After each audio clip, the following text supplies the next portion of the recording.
This is Optimal Finance Daily. Why You Don't Know the Price Until You Sell by Nick Maggiulli of dollarsanddata.com. And I'm your host and personal finance enthusiast, Diana Merriam. I'm going to jump right into today's post as we optimize your life. Why You Don't Know the Price Until You Sell by Nick Maggiulli of dollarsanddata.com.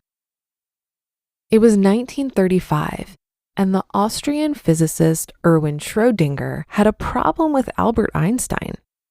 Einstein had just released a paper with two fellow scientists that discussed the concept of superposition, an idea that seemed somewhat absurd to Schrödinger.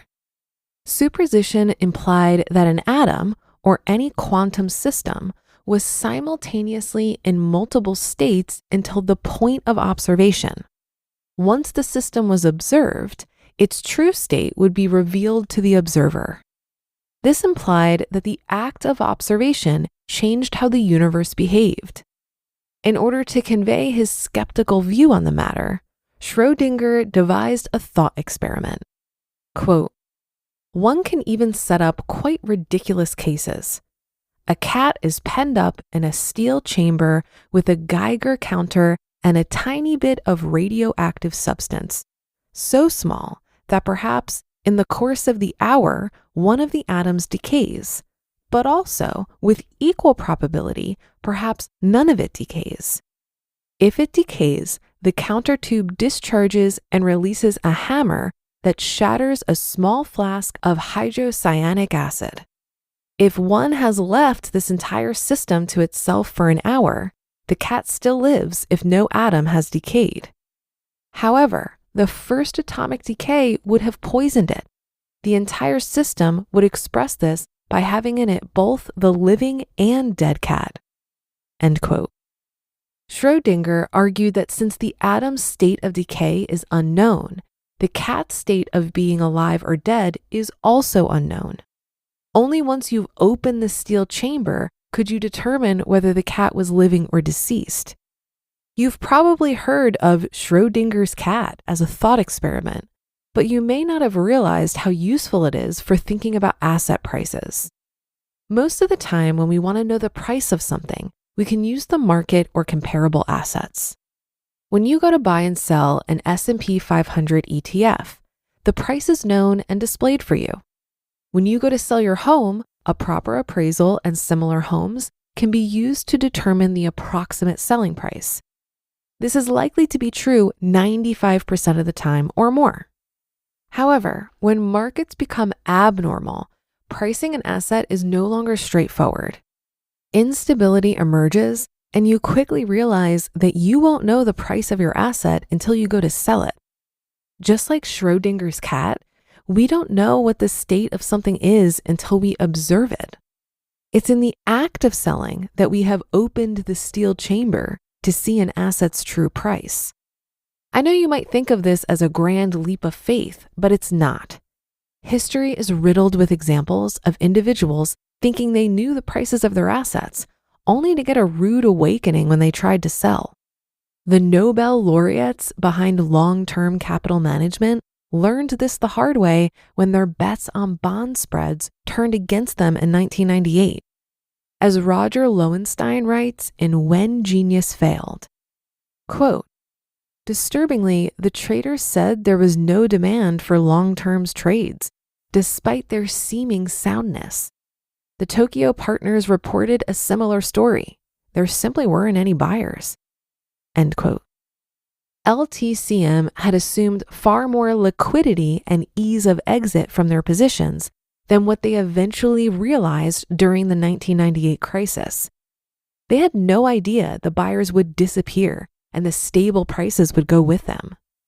As you know, if there are no buyers and you need to sell, you have only one option: lower your price. You might think that this situation will never apply to you.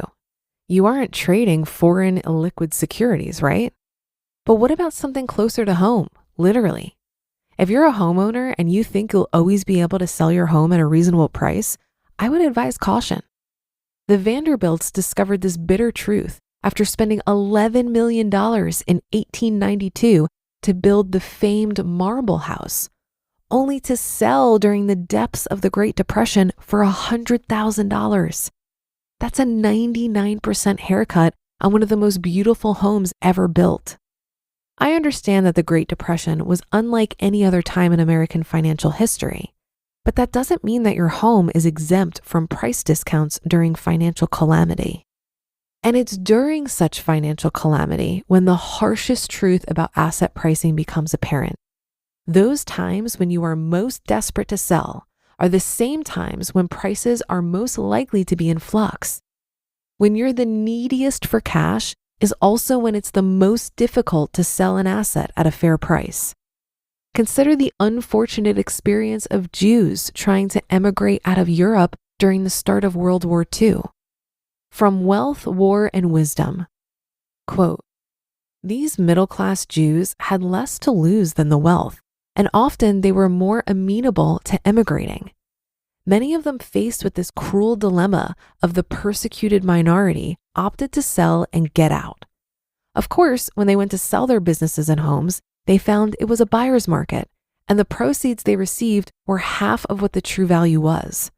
Nevertheless, they took what they could get and fled Germany as virtually penniless refugees, but still having one priceless possession, their brains."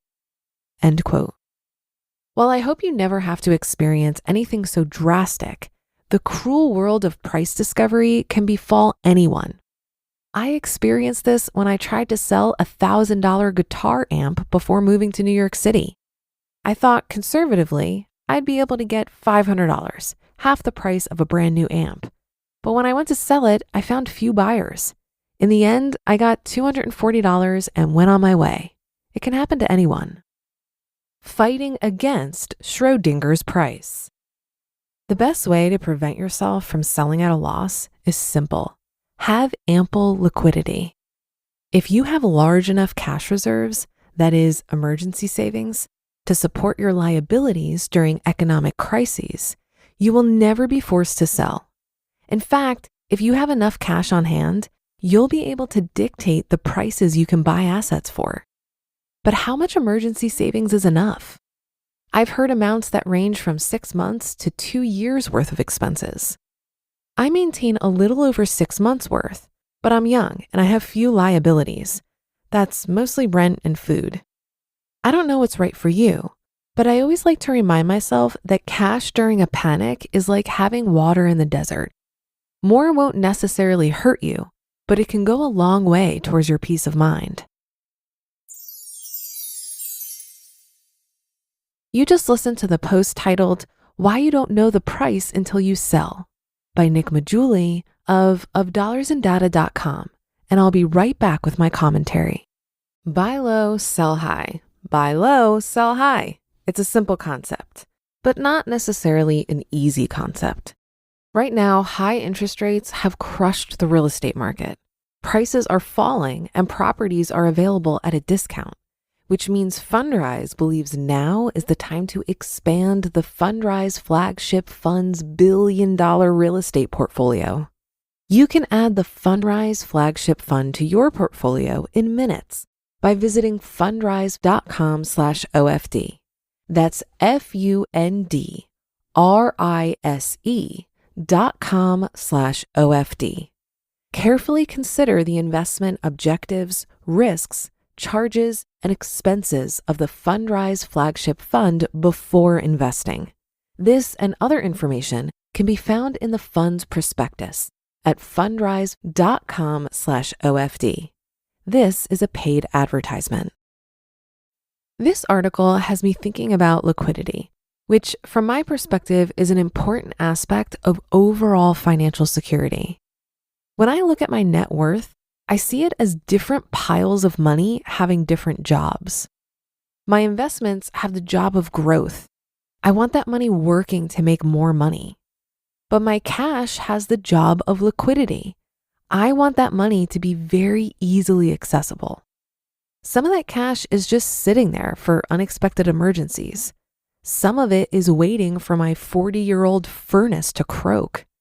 And some of it is waiting for a good opportunity for an investment or a life experience to present itself. I know many people who want all their money invested as they feel it's a waste to let cash sit around when it could be working. But I see my cash as an important part of my overall strategy. Having cash on hand makes it very unlikely that I will ever have to sell investments at a loss.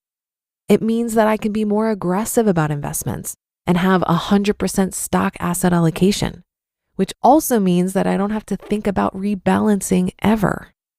Having a nice cash cushion allows me to set it and forget it with my investments, which is well worth the peace of mind for me. And that's another edition of Optimal Finance Daily. Thank you for listening. Have a great rest of your day, and I'll be back tomorrow as usual, where your optimal life awaits.